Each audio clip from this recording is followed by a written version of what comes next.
Sa isang intimate na media get-together kamakailan, muling bumalik sa spotlight si Luis Manzano bilang handa siyang yakapin muli ang showbiz hosting pagpasok pa lang ng 2026. May malaking sorpresa ang inihayag niya para sa mga kapamilya.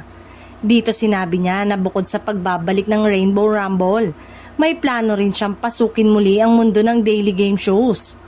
Sa kanyang pahayag, binalikan ni Luis sa mga nakaraang programa niya, kabilang ang Kapamilya Deal or No Deal at Minute to Win It. At ipinahiwatig na hindi lang isa kundi 2 hanggang 3 shows ang maaaring mapalabas sa susunod na taon. Ang Deal or No Deal na opisyal lang binigyan ng comeback noong 2025 ay nakatakdang muling mapanood at may promos na nagpapahiwatig na maaaring maging araw-araw ang pagpapalabas nito, hindi lamang sa telebisyon kundi pati online.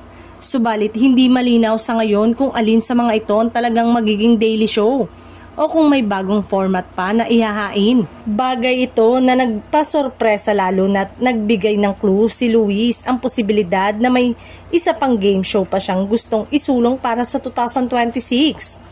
Para sa maraming kapamilya at fans ni Luis at sa mga naghihintay ng bago at mas madalas na palabas, tiyak na magiging masaya at kapanapanabik ang darating na taon.